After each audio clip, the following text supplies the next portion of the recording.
You need structure, you need predictability, and you need more of it than you think, just to keep you sane. Now, if you're lucky, and maybe a bit odd, you can deviate 5% from the norm, or 10% from the norm, or something like that, carefully and cautiously, as long as the rest of you is all well ordered in a normative manner. You might be able to get away with that, and you might be able to sustain it across time, and people might be able to tolerate you if you do it, or maybe you'll get really lucky and you happen to be creative, but reasonably well put together, and people will actually be happy that there's something idiosyncratic and unique about you. But even under those circumstances, mostly what you want is to have a routine, it's disciplined, it's predictable, and bloody well stick to it. You're going to be way healthier and happier and saner if you do that. And then the other thing that you need, because this is one of the things the psychoanalysts got wrong, I think, is that they overestimated the degree to which sanity was a consequence of being properly structured internally, you know? Because from the psychoanalytic point of view, you're sort of an ego, and that ego is inside you. And of course, it rests on an unconscious structure. But the purpose of psychoanalysis is to sort out that unconscious structure and the ego on top of it, and to make you a fully functioning and autonomous individual. But there's a problem with that, because the reason that you're sane as a fully functional and autonomous human being isn't because you've organized your psyche, even though that's important.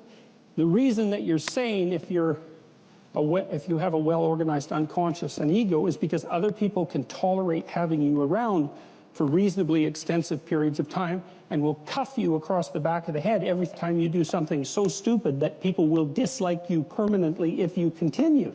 And so what people are doing to each other all the time, just non-stop, is broadcasting sanity signals back and forth, right? It's like you smile at people if they're not only behaving properly, but behaving in a way that you would like to see them continue to behave. You frown at them if they're not, you ignore them if they're not, you shun them, you roll your eyes at them, you manifest a disgust face, you don't listen to them, you interrupt them, you won't cooperate with them, you won't compete with them. It's like you're blasting signals at other people about how to regulate their behavior so frequently, well, it just makes up all of your social interaction. That's why we face each other, and we have emotional displays on our face, and we're looking at each other's eyes, and we know as much as we can about what's going on with each other, given that we don't have immediate access to the contents of their consciousness. And so partly what you're doing with your routine is establishing yourself as a credible, reliable, trustworthy, potentially interesting human being who isn't going to do anything too erratic at any moment.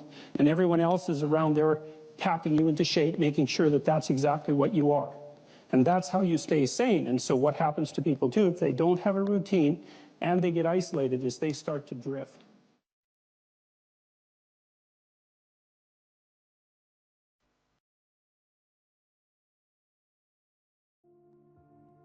We've met some of your fans, and we got the impression they were all male fans, the ones that we talked to.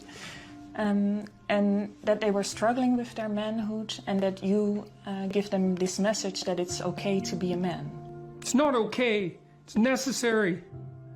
What the hell are we going to do without men? You look around the city here, you see all these buildings go up, these men, they're doing impossible things. They're under the streets, working on the sewers, they're up on the power lines, in the storms and the rain. They're keeping this impossible infrastructure functioning. This thing that works in a miraculous manner. They work themselves to death, and often literally, and the gratitude for that is sorely lacking, especially among the people who should be most grateful. You see university professors, especially of the social justice bent, who are among the most protected and privileged people that the world has ever produced. They take everything they have for granted, failing to understand entirely that there's a massive infrastructure of unbelievably hardworking, solidly laboring, working-class men breaking themselves in half on a regular basis, making sure that everything that always breaks works. And so a little gratitude for that is in order.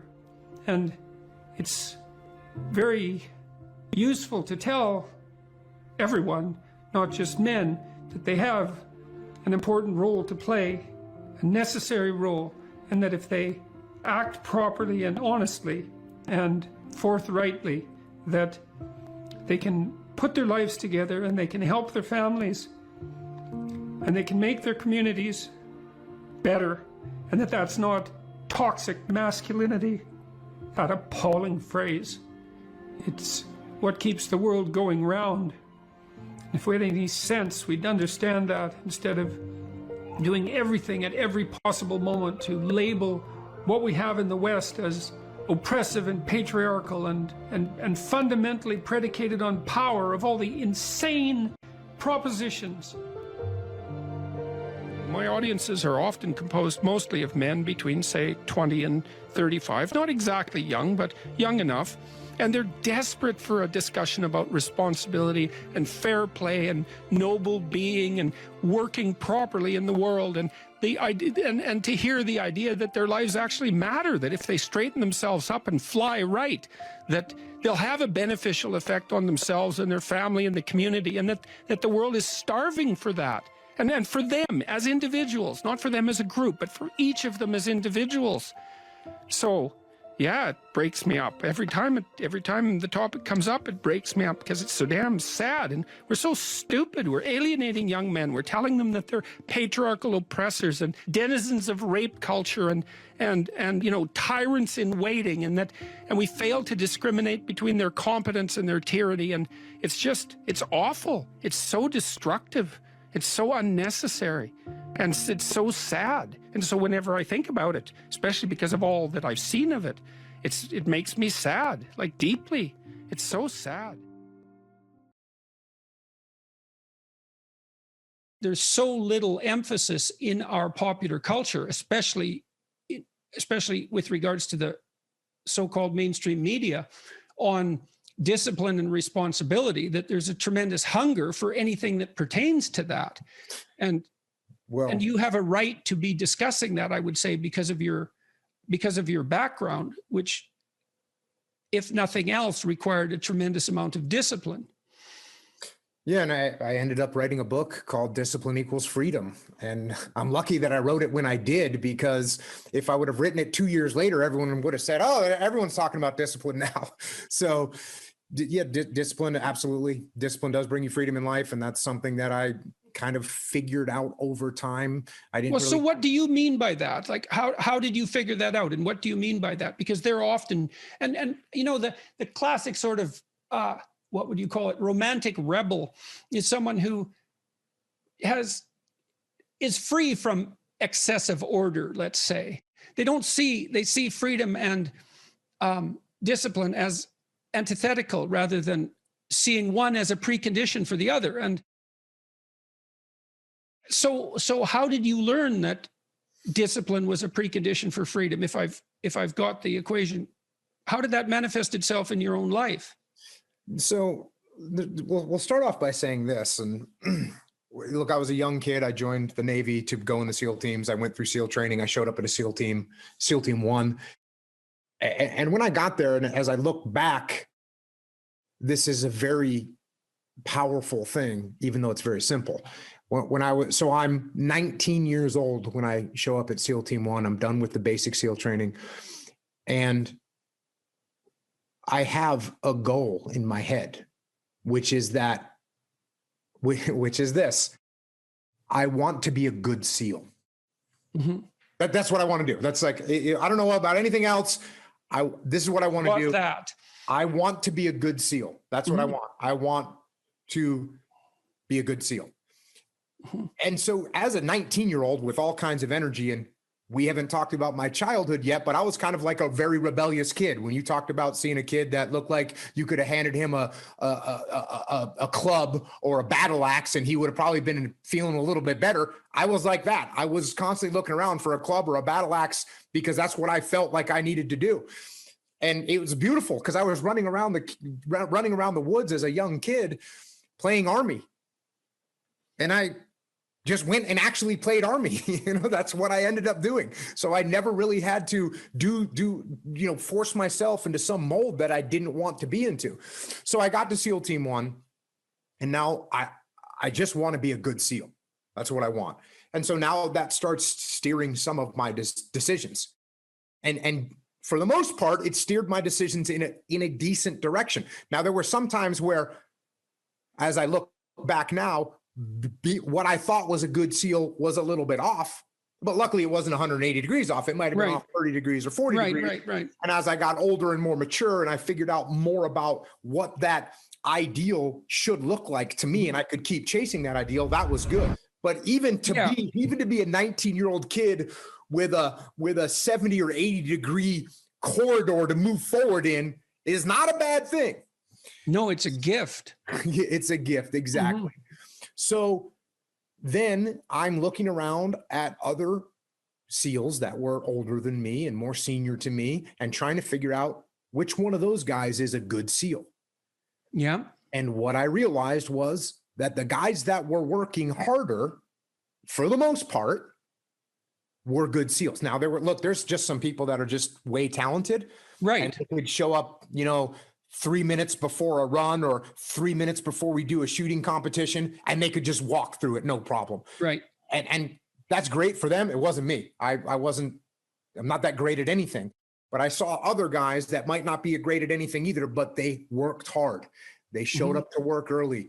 They did the drills that they were supposed to do. They had discipline. And when you have has amalgamated statistics, and I hope I get this right, but it's approximately correct. If you work 10% longer hours, you make 40% more money. Right. And so, and I think your comments about talent are also dead on. It's like in any field of enterprise, there are people who are phenomenally gifted. And then if they work really hard, they're even more phenomenally gifted, right? Those are the people who break records. But that talent apart, hard work actually works. And with virtually everything, it might not make you the best at whatever it is you're pursuing, but it will certainly make you better than you are. And then I have this new book. I hope you got a copy, because did you get a copy?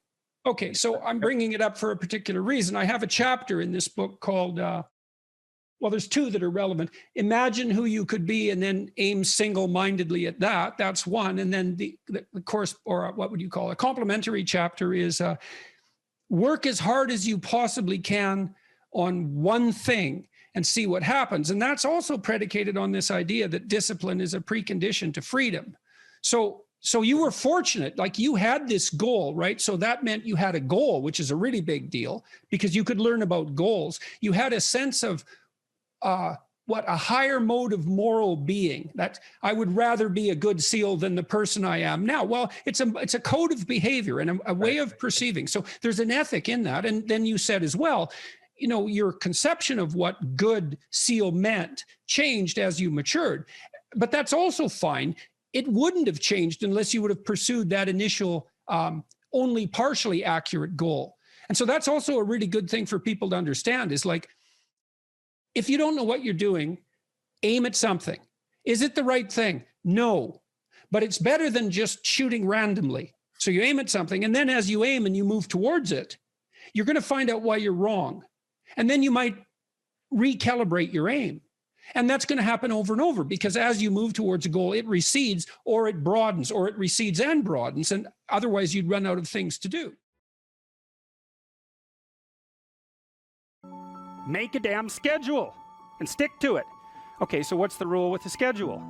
It's not a bloody prison.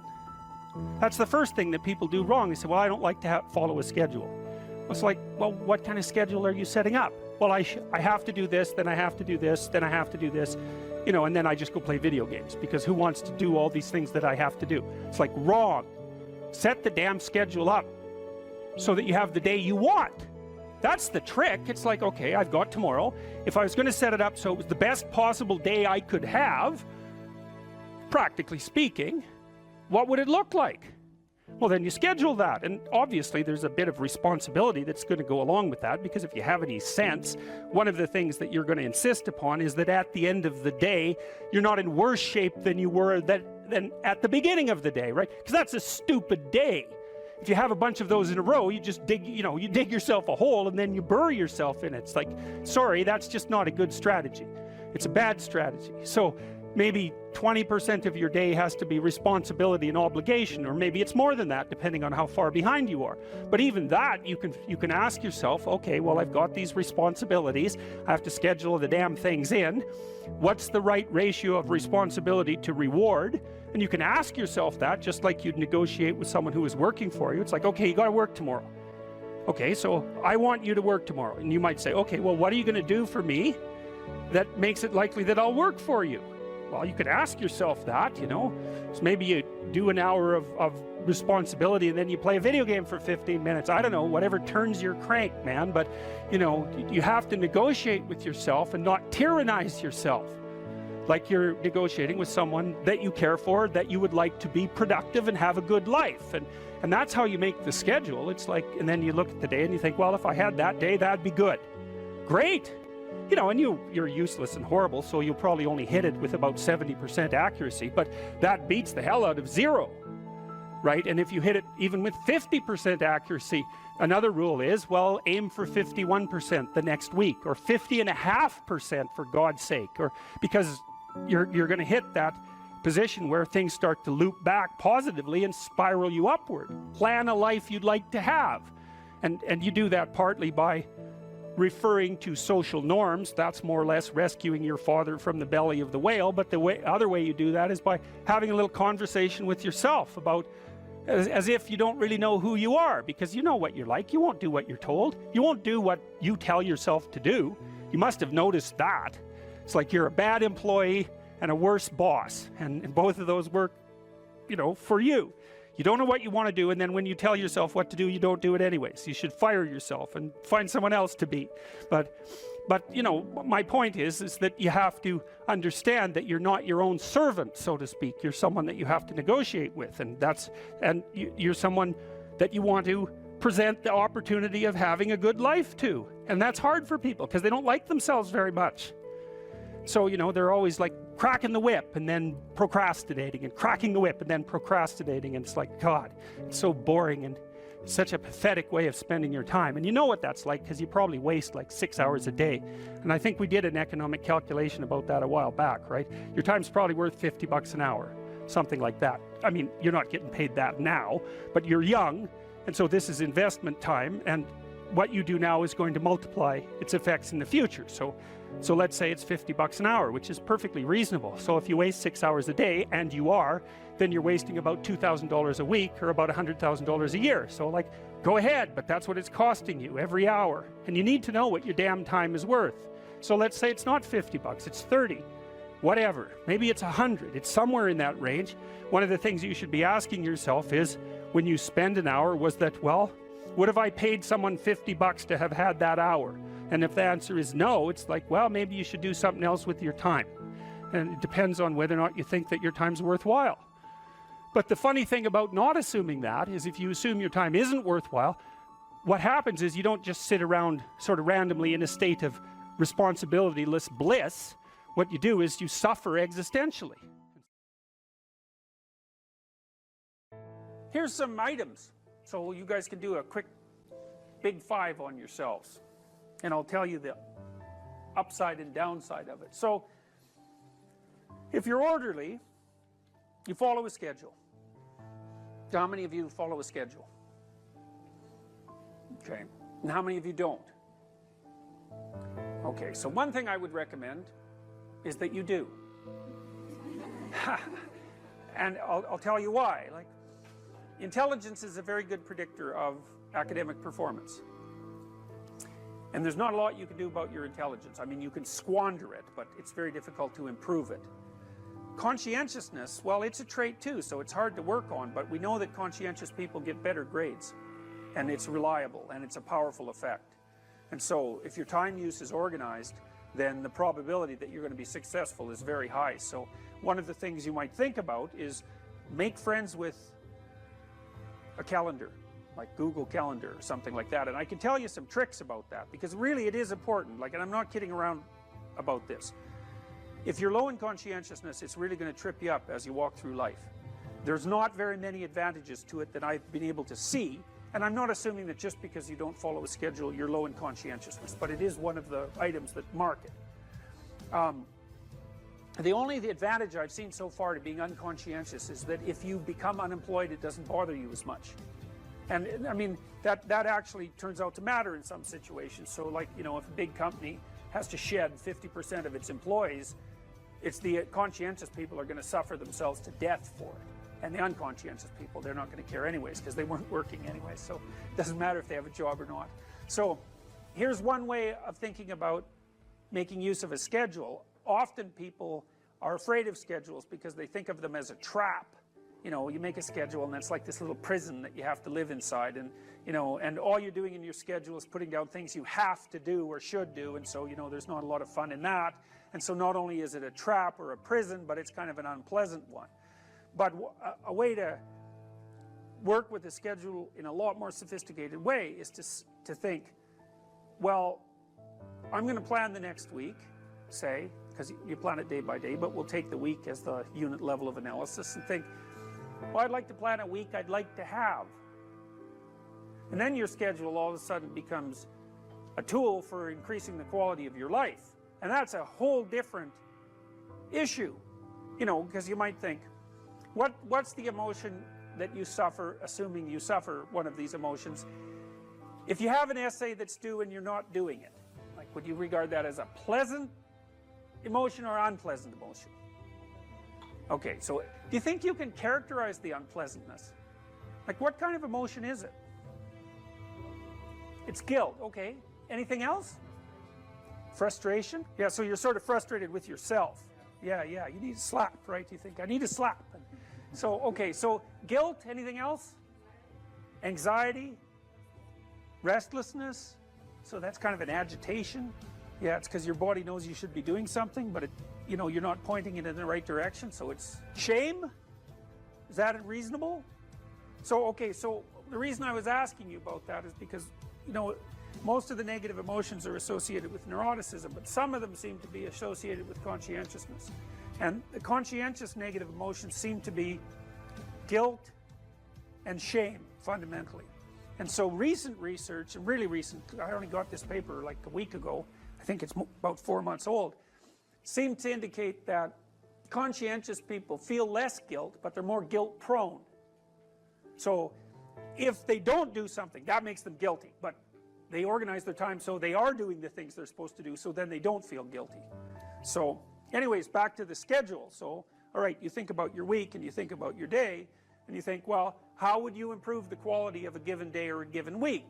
Well, one of the ways of improving it is to not put yourself into the situation where there are things hanging over your head that you have to feel guilty and ashamed about, because that's a very unpleasant way of being. And you know, if you have an essay that's due in a week and you're procrastinating, then the fact that you have to do that essay can ruin the whole week. And even when you're doing something that's positive, hypothetically, it's kind of that horrible kind of positive that you experience when you know that you should be doing something else. And so that's when you end up watching YouTube videos about like dancing cats or something like that. You know, and it's at best it's a guilty pleasure.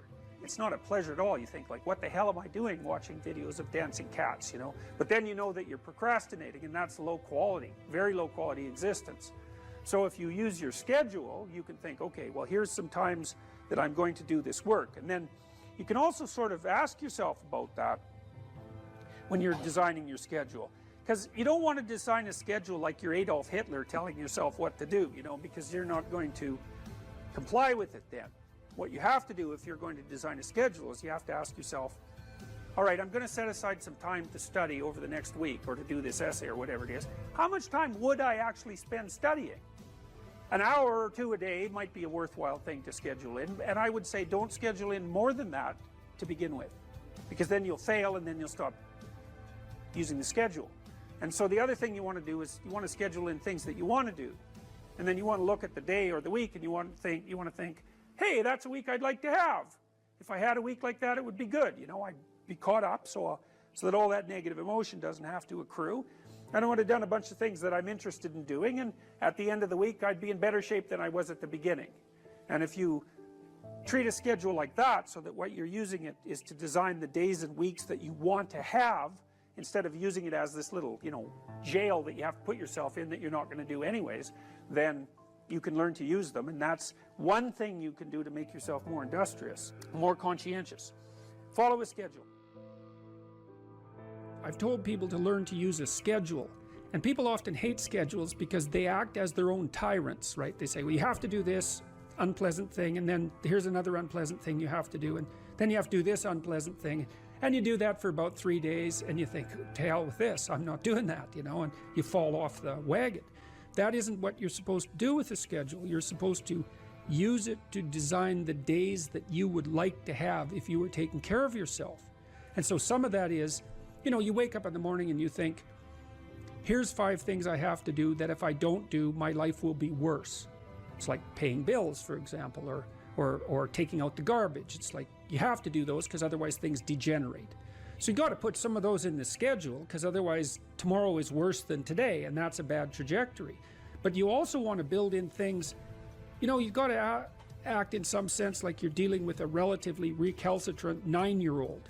It's like, so, well, here's some things you have to do, but here's some things that if you do, you could reward yourself with. And if you get the balance there between obligation and reward right, then you'll find that you're motivated to do the things. And that's what you want to do. You want to do that so it's sustainable across days and weeks and months. And so you got to treat yourself like a good boss would treat a valued employee, and not like a tyrant would treat a slave, because the slave will rebel. And you know, people say, well, I don't follow through on my plans. It's like, well, A, they're probably not very well formulated, and maybe you're doing them because of an external moral obligation or something. They're not really your plans, right? And B, you're acting like a tyrant and a slave, and that's a bad relationship to have with yourself. Treat other people as you would like to be treated. It works both ways. You also treat yourself like you treat other people properly. So that's a necessary thing, and often people don't do that. But the scheduling is really important.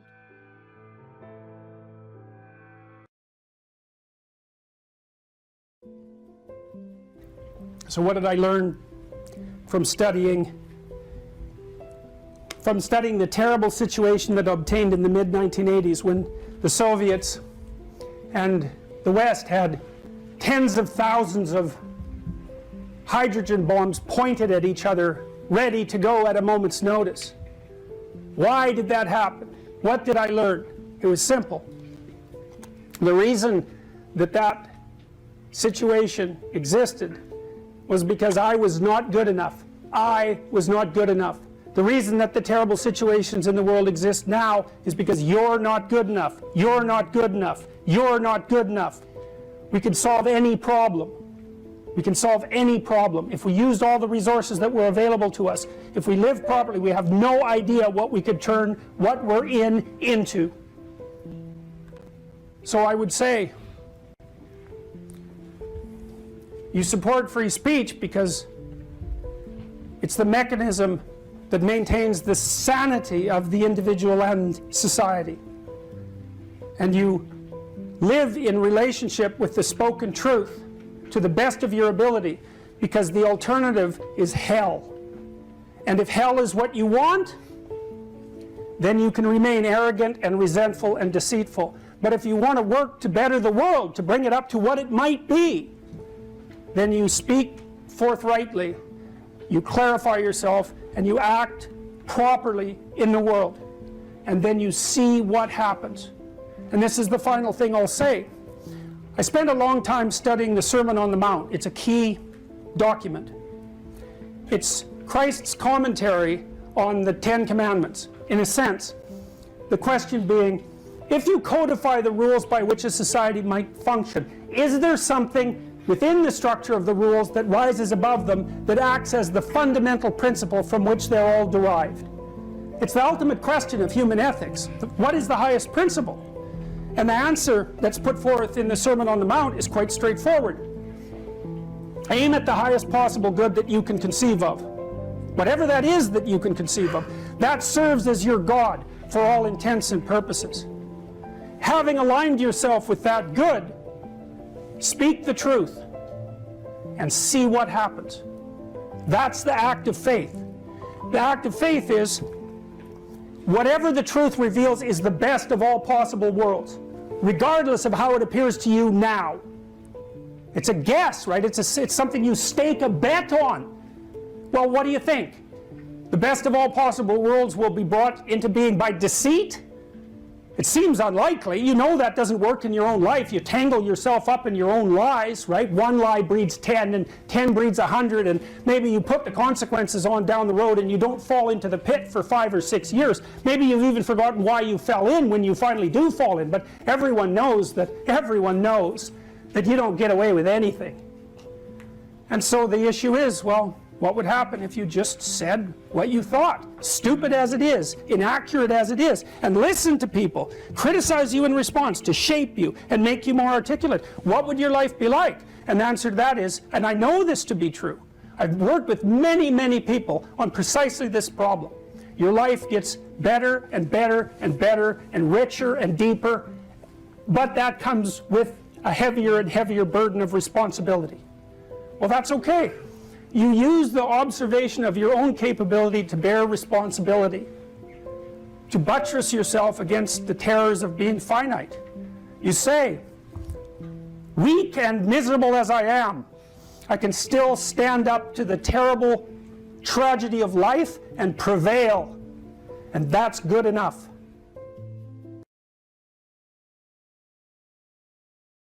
You know, if you don't know what you should do with your life, you don't know who you should be, sometimes you think about that as what career you should pursue. But here's another way of thinking about it. It's kind of a SEAL's ethos that Congressman Crenshaw detailed out. Here's some things you could be. Those are my words. These are his. You'll be someone who's never late. You will be someone who takes care of his men, gets to know them, and puts their needs before yours. You will be someone who does not quit in the face of adversity.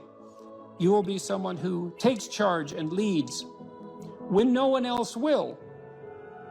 You will be detail-oriented, which you discuss a lot in later sections of the book, always vigilant, attentive. You will be aggressive in your actions, but never lose your cool.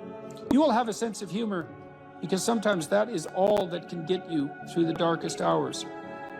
You will work hard and perform, even when no one is watching. You'll be creative and think outside the box, even if it gets you in trouble. You're a rebel, but not a mutineer. You are a jack of all trades and master of none. And then you follow that a little later with this paragraph, these paragraphs.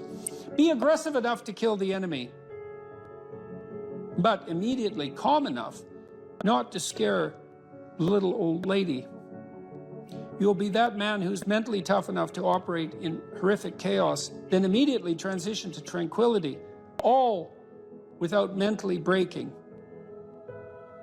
You will effectively transition from hyper-masculine aggressor to gentle caretaker. You'll be both a warrior and a gentleman. The qualities that made SEAL leaders great were rarely physical in nature. They listened. They empowered their team to be successful, carefully entrusting individuals with additional responsibility. It's a real conservative ethos there. They highlighted good performance publicly and criticized bad performance privately. And so, well, you know, those are lists of virtues, and maybe they're not the only list of possible virtues, probably not. But if you're lost and you don't know where to start, practicing, you know, you also talk about this idea that, this is an Aristotelian idea, you know, that we are our habits. We become what we practice. And imagine if you're lost and you're listening, you think, well, you find some things admirable. Well, you could practice those things, and you can practice them locally and minimally in your own relationships, and you can start to get good at them. And as you get good at them, well, you get better at them, right? And then you can broaden out the scope of your action into a wider purview. So you said here too, let's go for another quote here. Throughout your life, this is very practical advice too, and I think it's very wise from a therapeutic perspective. Throughout your life, you have people you look up to. Okay, so let's think about that. You look up. What does that mean? Why up? Well, up is something that beckons from a distance. It's like a light on a hill, and we automatically assume that those who we admire are people we look up to. So that specifies a distance and a direction, and it's uphill. It's up toward a higher vista, let's say. So there are automatically people who elicit that spirit in you. You have noticed the way. It might also imply that there's some sense of struggle required to get to that point, because it's easier to go downhill than it is uphill. Yes, definitely. That's right. It's an uphill trek. And it also implies judgment, because if someone's above you, then they also serve as a judge, or you serve as a judge in relationship to them, because you compare yourself unfavorably with them. And that can also inspire you to tear them down. That's really the story of Cain and Abel, and that's a major story. You have noticed the way a teacher, parent, coworker, mentor, or friend interacts with others, and you come away thinking, that behavior simply works better. They are respected, admired, and successful. And you find yourself wondering why that is. You do if you're a little bit humble instead of being envious, right? Because otherwise you think, well, that damn crook, he just stole his position, and that's why he's got it. But if you're a bit humble, you might think, well, no, that guy looks successful. Maybe he knows something I don't. You are noticing attributes and character traits that are good and worth aspiring to. You are noticing attributes that make certain people more successful than others. You are noticing what a hero looks like. And in the process, you are discovering a path made up of desirable personality traits that helps you ascend in social hierarchies. That's Jacob's ladder, by the way. That ladder that is the hierarchy to the good. That's the vision Jacob has of the pathway to God, is that it's a hierarchical structure with the thing that's ultimately good at the pinnacle, by definition, right? The best of all possible goods. And then there are intermediary structures all the way up, and beings inhabiting those structures. And this isn't metaphysical. It's like if you find someone you admire, the reason you admire them is because they're higher up in that heavenly hierarchy, so to speak, than you are. And your whole nervous system tells you that. You're compelled to listen, you're compelled to pay attention by the action of your own unconscious mind. You know, what's interesting about this point of identifying these heroes or at least role models, you can call them either one. I just thought heroes was a more compelling word to use for the sake of writing it. But what's interesting about it too is how pop culture actually plays a pretty important part of this, because like there's plenty of people who simply don't have these good role models in their lives, and you have to acknowledge that. And so where are they supposed to turn? And it's maybe one of the reasons that it's so important to fight these cultural wars that you and I engage in on a fairly regular basis, that they become a serious part of our politics, which at the same time is necessary, but also deeply, deeply unfortunate. I do think the attack on pop culture from this progressive victimhood left has reached a ceiling. I think there's a serious backlash. You look at movies like Top Gun, the recent one, Top Gun, and maybe like the highest grossing of all time. Absolutely phenomenal movie, really fun to watch. Why? Because it just had all of these classical virtues infused within it, about relationships and about how you treat people and what the consequences are for treating people as such. That these things speak to people in a deeper way. They can't necessarily articulate them, but they understand it when they see it. And there's these sort of radical minorities that are very loud that want that changed. You know, they want something else to be on that hill. But people react against it because it's not true. There's no truth to that. And something cries out from inside of them then, and that can be appealed to by a storyteller. I saw the same thing in the Marvel Avengers series, is that there is a return to any wide range of classical virtues, certainly brotherhood, a kind of a military ethos, sacrifice, a striving upward, certainly masculine virtues, the combination of the Hulk and Iron Man, for example. There's a monstrous element to the Hulk, but he's a hero in a strange sense, and he's also the revitalizing force for Iron Man when he just about dies, and that's all. The reason those movies were so necessary and so attractive is because they are, in fact, addressing a radical conceptual void in the culture, and it's a void that you're addressing in your book, especially with your appeal well, trifold appeal, let's say, to duty, responsibility, and humor at the same time, right? Which is a kind of stoicism in the face of catastrophe. You know, so, because this is a big problem in life. Imagine you're aiming for something and then something happens to make it impossible, or you find out that it's the wrong thing because you were aiming in the wrong direction. Well, so then what do you have to rely on to set you right? It's not your aim, obviously, but it might be your capacity to take new aim, and that's bloody well dependent on your character. That's for sure. And so I don't think there is a more fundamental aim than what you should be, and there's no better way of characterizing what you should be than that you should fortify your character.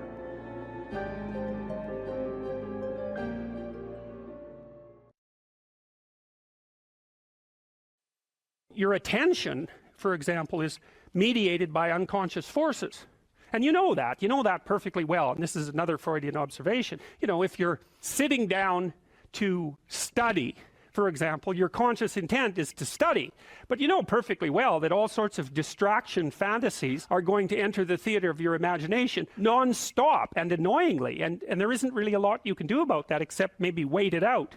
You know, so you'll be sitting there reading and your attention will flicker away. You'll think about, I don't know, maybe you want to watch Jane the Virgin on Netflix or something like that, or maybe it's time to have a peanut butter sandwich, or you should get the dust bunnies out from underneath the bed, or it's time to go outside and have a cigarette, or maybe it's time for a cup of coffee, or it's like all these subsystems in you that would like something aren't very happy just to sit there while you read this thing that you're actually bored by, and so they pop up and try to take control of your perceptions and your actions non-stop. Maybe you think, well, this is a stupid course anyways, why do I have to read this damn paper, and what am I doing in university, and what's the point of life? It's like you can really get going if you're trying to avoid doing your homework, and then you might think, well, what is it in you that's trying to avoid? Because after all, you took the damn course and you told yourself to sit down. Why don't you listen? Well, because you're a mess. That's basically why. You haven't got control over yourself at all. And no more than I have control over this laptop. Okay, so there's the memory function of the unconscious, and there's the dissolutive function. That's an interesting one. The unconscious contains habits, once voluntary, now automatized, and dissociated elements of the personality, which may lead a parasitic existence. That's an interesting one. I would relate that more to procedural memory. You know, so what you've done is practice certain habits, whatever they might be. Let's call them bad habits. And you like those things to get under control, but you can't. So maybe when you're speaking, for example, you use like and you know, and you say a lot. And you've practiced that, so you're really good at it. And you'd like to stop it, but you don't get to, because you've built that little machine right into your being, right? It's neurologically wired, and it's not under conscious control. And anything you practice becomes that. It becomes part of you, and that's another element of the unconscious, a different part. And then there's a creative part, which is that, well, you know, you're sitting around and maybe you're trying to write something, or maybe you want to produce a piece of art or a piece of music, or maybe you're just laying in bed dreaming and you have all these weird ideas, and especially in dreams, it's like, where do those things come from? And even more strange, one of the things that's really weird about dreams, and almost impossibly weird, is that you're an observer in the dream. It's like a dream is something that happens to you. Well, you're dreaming it, theoretically, so how is it that you can be an observer? It's almost like you're watching a video game or a movie, but you're producing it, at least in principle, although the psychoanalysts would say, well, no, not exactly. Your ego isn't producing it. Your unconscious is producing it. It's a different thing. It's a different thing. And of course, Jung would say, well, it's deeper than that. The collective unconscious might be producing it. It's, in some sense, it isn't you exactly, or it isn't the you that you think of when you think of you. And that's the ego from the Freudian perspective, the you that you identify with. That's the ego. And outside of that is the unconscious. The id, that's more the place of impulses. And you could think about those as the biological subsystems that can derail your thinking, right? And that govern things like hunger and sex and aggression and your basic instincts is another way of putting it. And it's a reasonable way of thinking about it, because these are subsystems that you share with with animals, you share them certainly with mammals, you share most of them with reptiles, you share a lot of them with amphibians, and even going all the way down to crustaceans, there's commonality, for example, in the dominance hierarchy circuits. And so these are very, very old things, and the idea that you're in control of them is, well, you're not exactly in control of them. And I would say the less integrated you are, the less you're in control of them, and the more they're in control of you. And that can get really out of hand, you know. You can be, like with people who have obsessive compulsive disorder, for example, which seems to be, I would say, the dissolutive elements in some sense of the unconscious, the way that it's portrayed here. Poor people with obsessive compulsive disorder, they can spend half their time doing things that they can't really control, and they have very strong impulses to do them, and it's very hard on them to block them, you know. They'll almost panic if those things are blocked. And then you have people with Tourette's syndrome, you know, that they'll be doing all sorts of weird dances and spouting off obscenities and imitating people without being able to control it, and sometimes a little bit of antipsychotic medication can dampen that down, but it's as if there are these autonomous semi-spirits inside of them that grip control over their behavior and make them do things. And you know, you find that to some degree in your own life, because maybe you've become very attracted to someone, even maybe you don't want to be attracted to the person, and then you find yourself, you know, texting them when you know perfectly well that you should be going to bed, and you know, you're in a grip of something, and you can't control it, and that's all part of the unconscious and all part of what Freud was studying. People don't get what they want is because they don't actually figure out what it is. And the probability that you're going to get what would be good for you, let's say, which would even be better than what you want, right? Because, you know, you might be wrong about what you want easily, but maybe you could get what would really be good for you. Well, why don't you? Well, because you don't try. You don't think, okay, here's what I would like if I could have it. And I don't mean in a way that you manipulate the world to force it to deliver you goods for status or something like that. That isn't what I mean. I mean something like, imagine that you were taking care of yourself like you were someone you actually cared for. And then you thought, okay, I'm caring for this person. I would like things to go as well for them as possible. What would their life have to be like in order for that to be the case? Well, people don't do that. They don't sit down and think, all right, you know, let's figure it out. You've got a life. It's hard, obviously. It's like 3 years from now, you can have what you need. You got to be careful about it. You can't have everything. You can have what would be good for you, but you have to figure out what it is, and then you have to aim at it. Well, my experience with people has been if they figure out what it is that would be good for them, and then they aim at it, then they get it. And it's strange because it's a strange thing. It's not quite that simple, because, you know, you may formulate an idea about what would be good for you, and then you take 10 steps towards that, and you find out that your formulation was a bit off, and so you have to reformulate your goal. You know, so you're kind of going like this as you move towards the goal. But a huge part of the reason that people fail is because they don't ever set up the criteria for success. And so, since success is a very narrow line and very unlikely, the probability that you're going to stumble on it randomly is 0. And so there's a proposition here, and the proposition is, if you actually want something, you can have it. Now the question then would be, well, what do you mean by actually want?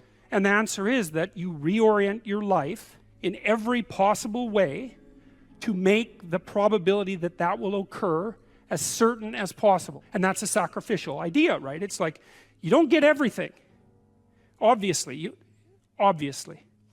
but maybe you can have what you need, and maybe all you have to do to get it is ask. But asking isn't a whim or today's wish. It's like, you have to be deadly serious about it. You have to think, okay, like, I'm taking stock of myself, and if I was going to live properly in the world, and I was going to set myself up such that being would justify itself in my estimation, and I don't mean as a harsh judge, exactly what is it that I would aim at? Sit on your bed one day and ask yourself, what remarkably stupid things am I doing on a regular basis to absolutely screw up my life? And if you actually ask that question, but you have to want to know the answer, right? Because that's actually what asking the question means. It doesn't mean just mouthing the words. It means you have to decide that you want to know. You'll figure that out so fast it'll make your hair curl.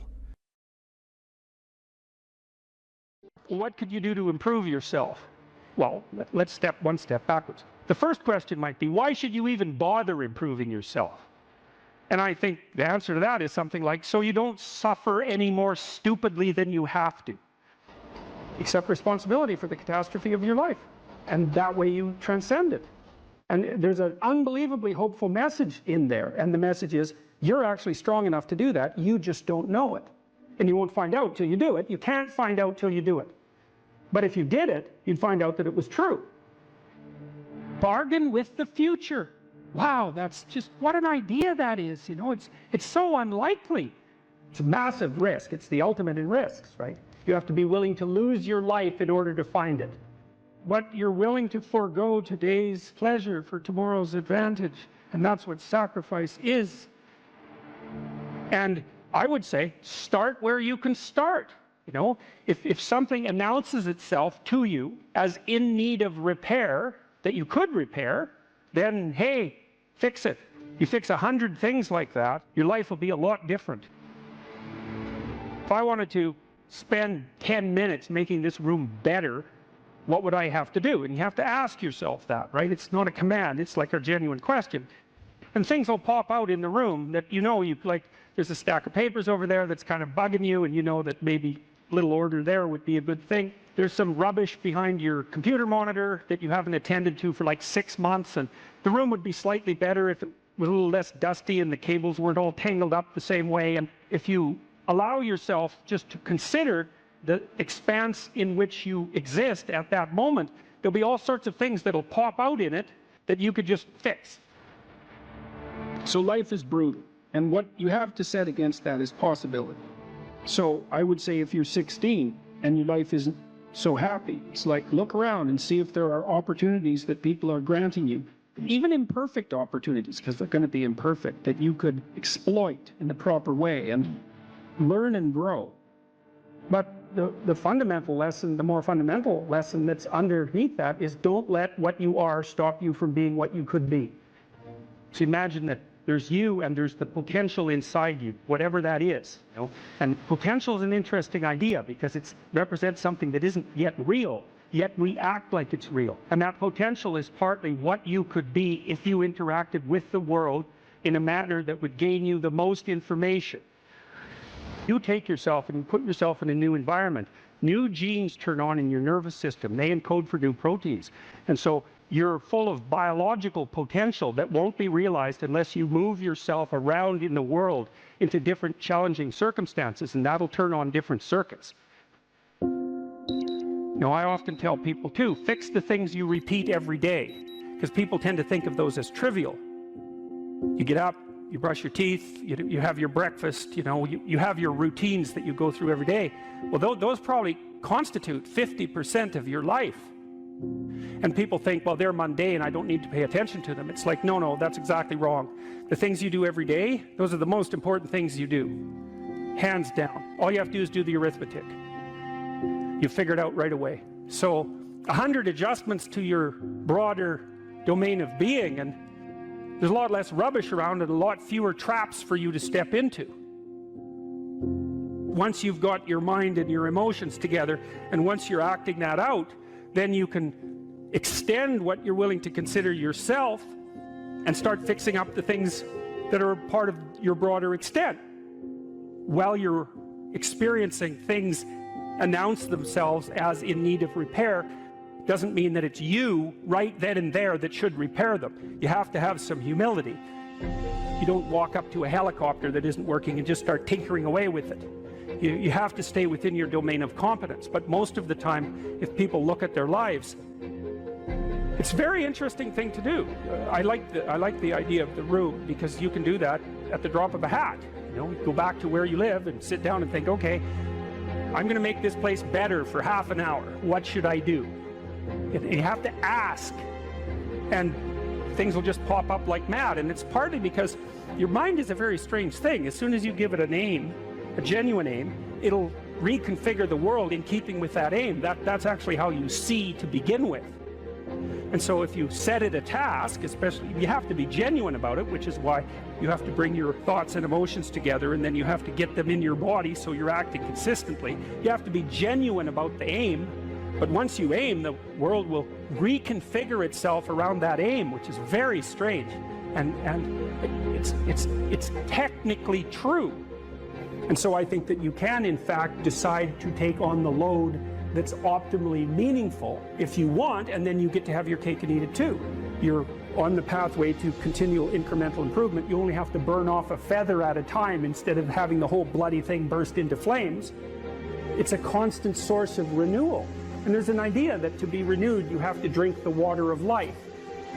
That's an old mythological idea. Chaos is water. Water is chaos. Water is what washes away too much order. And to stay continually refreshed by the water of life is to take on exactly the right amount of chaos to make sure that your garden is properly nourished. And I think meaning is actually the marker of that. You don't choose your interests, they choose you. And that's really worth thinking about too, man, because, you know, it's really hard to get interested in something you're not interested in, even if you know there's a good reason for it. You know, you're studying for an exam, you find the material boring, anything will be more interesting than the study. Even though you know that that's what you need to do, you can't voluntarily grab yourself by the scruff of the neck, let's say, and shake yourself and say, sit down and concentrate. Your mind will just go everywhere. But then if you're interested in something, and even if it's something you shouldn't be interested in, because that happens all the time, then it's like you're a laser focused, man. You can pay attention forever. You can work until you're exhausted. You won't even notice it, and you remember everything. It's like, okay, if you can't control your interest, what does? Your interest was being manipulated behind the scenes by unseen forces that were associated with your characterological development across time. That was the manifestation of the self. So the self is this, the potential you, let's say. And the way it operates in the present is by gripping your interest and directing it somewhere. And that's part of the instinct of self-realization.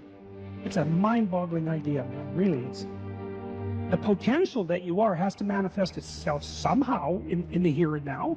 It has to. And what better way than by directing your attention? You know, it's like, it seems like this might be useful for you. Maybe you get attracted to this person. Maybe you admire this person. That happens with kids a lot. They'll admire someone and then copy them. And you can see that that's obviously part of their developmental progression, right? It's a form of hero worship, but kids are very imitative and they hero worship at the drop of a hat. And so they're entranced by the next stage of development. And if they see someone who embodies that, especially if it's in the zone of proximal development, it's something they could achieve, stretching a bit. They find someone who embodies that next stage of development, and then they start to imitate them and act like them. Well, adults are no different. We're no different. We do it at a perhaps more abstract and sophisticated level.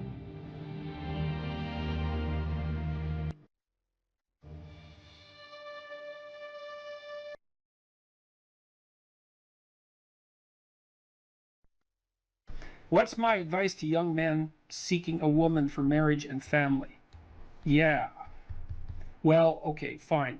That's the same second question. That's pretty straightforward, man. I mean, you can't eliminate the necessity of being attracted to one another. That's important, and that's mysterious, you know. So, for example, here's a funny thing. One of the things we know that attracts people to one another is bilateral symmetry.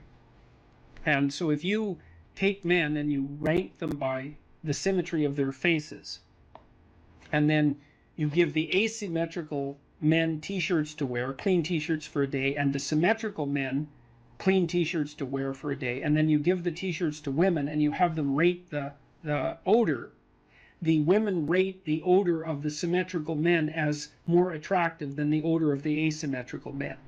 And there are other factors that determine sexual attractiveness that are based on biological factors that are that deeply embedded, in terms of smell, for example. So women also tend to not be sexually attracted to the scent of men who have, if I remember correctly, it's Rh factors that would make for potential trouble in childbirth. And the often the reason that the women give for not preferring the scent of those men is that they smell too much like their brother, something like that. So there's weird, mysterious things that determine whether or not people are sexually and physically attracted to each other, and I think it's very important that that's part of a marital relationship. The next most important thing is trust, man. It's like there's no marriage that's successful without trust. You've got to tell each other the truth. And one of the reasons that Jung believed that marriage and an oath and Carl Jung as a bond was necessary, it's really wise. It's like, telling the truth to someone is no simple thing, because there's a bunch of things about all of us that are terrible and weak and reprehensible and shameful and all of those things, and they kind of have to be brought out into the open and dealt with. And you're not going to tell the truth about yourself to someone who can run away screaming when you reveal who you are. And so the marriage bond is something like, okay, here's the deal. I'm going to handcuff myself to you, and you're going to handcuff yourself to me. And then we're going to tell each other the truth, and neither of us are going to get to run away.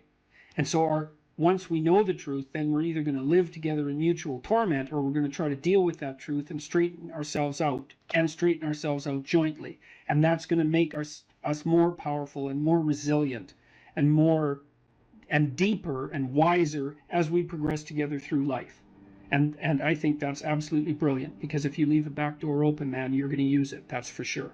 And the oath is there. And this was Jung's commentary on the spiritualization of the human pair bond by Christian marriage, for example, which emphasized the what would you call it, the subordination of both members of the marital union to a higher order personality that was embodied in the figure of the logos. So the idea is that in the Christian marriage, for example, the man isn't the boss and the woman isn't the boss. The boss is the mutual personality composed by the seeking of truth in both of them, and that's conceptualized as their joint subjugation to the logos. And that is absolutely dead on, man. It's like the ruler of your marital life should be your vow to tell each other the truth. Like in hard times during your life, when you've done something stupid and idiotic that might take you down, and you don't have anybody that you can turn to, if you have a partner that you can trust, you can go say, hey, I made a big financial mistake, man, and it's really torturing me, and I feel like a complete idiot, and it's really dangerous. And the person there is going to help you figure out what to do about it. And they're going to know that when they make a stupid mistake, and they're bloody well going to, that they can come and talk to you, and that you guys are going to work your way through it. And that's a big deal. And there's a couple of things our culture gets really wrong, and one is it devalues marriage. That's really a very bad idea, because marriage is like a third of your life, and maybe more. And kids are a third of your life, and your life outside of marriage and kids is a third of your life, approximately speaking. And to miss any of that is a massive, massive mistake. Now, having said that, I will also say that for some people, missing one or more of those is necessary, because they have a reason. Maybe they're brilliantly creative artists and they need to devote themselves entirely to their career, or they're outstanding in some way, and so they can justify the sacrifice of one part of that triad of being to another part. But generally speaking, it's a very dangerous thing, and it shouldn't be done. And also, kids get an absolutely terrible rap, because kids are delightful if they're well behaved. One of the chapters in my new book is called Don't Let Your Children Do Anything That Makes You Dislike Them. And you can do that, especially if you discuss it thoroughly with your spouse, the person that's helping you discipline the kids. And children are the best company, because they're really enthusiastic about everything. They love doing new things. They really love you, so they're happy that you're around. All you have to do is make sure they're not too hot and they're not too cold, and they've had something to eat and they're not too tired, and you don't expect them to stay engaged in something for longer than they can manage. Because we used to take our kids when they were little out to restaurants, for example, and they could sit there no problem and behave really nicely when they were 2 and 3, but they couldn't do it for more than about 45 minutes. You can't push your luck. But I also noticed with little kids is that they got antsy and unreasonable about 5 to 10 minutes before the adults did too. It's just the adults were too stupid to notice. The kids would notice right away. So So back to marriage. Well, you look for someone that you're attracted to, that you love, and then you look for someone that you can bloody well trust. And then you tell them the truth. And that way maybe you can get through life and you can have someone to weave the rope of your being with and together to make your joint rope stronger, and you can have some continuity in your narrative, and you can have children, and then you can have grandchildren, and like you can have a life, man, and there's nothing.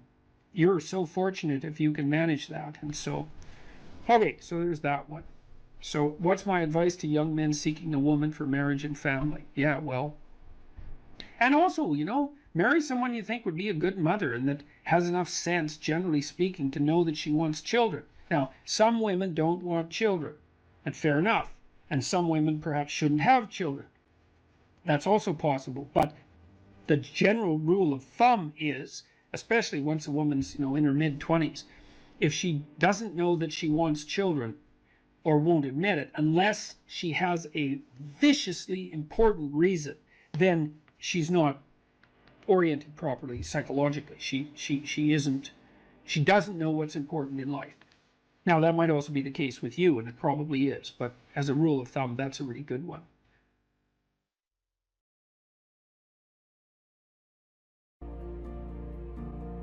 Stop doing the things that you know are wrong that you could stop doing. Right? So it's a fairly limited attempt. First of all, we're not going to say that you know what the good is or what the truth is in any ultimate sense. But we will presume that there are things that you're doing that for one reason or another you know are not in your best interests. There's something about them that you just know you should stop. They're kind of self-evident to you. Other things you're going to be doubtful about. You're not going to know which way is up and which way is down. But there are things that you're doing that you know you shouldn't do. Now, some of those you won't stop doing for whatever reason. You don't have the discipline, or maybe there's a secondary payoff, or you don't believe it's necessary, or it's too much of a sacrifice, or you're angry or resentful or afraid. Who knows? So forget about those for now. But there's another subset that you could stop doing. It might be a little thing. Well, that's fine. Stop doing it and see what happens. And what'll happen is your vision will clear a little bit. And then something else will pop up in your field of apprehension that you will also know you should stop doing, and that you could stop doing, because you've strengthened yourself a bit by stopping doing the particular stupid thing that you were doing before. That just puts you together a little bit more.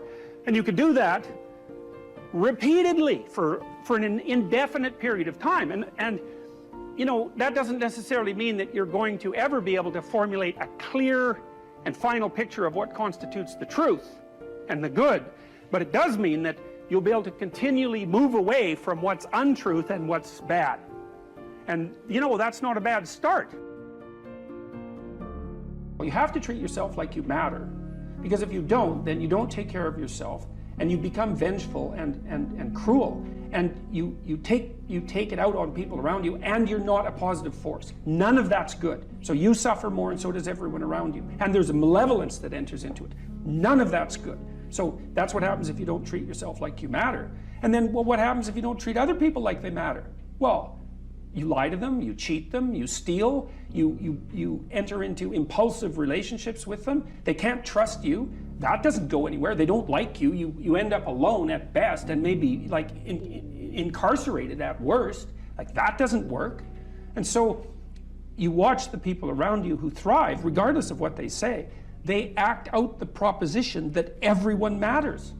And then you have a functional society. And I think, okay, well, if when you act out the proposition that everyone matters, you have a functional society, maybe that's evidence that that proposition is true. It's like, I think it's true.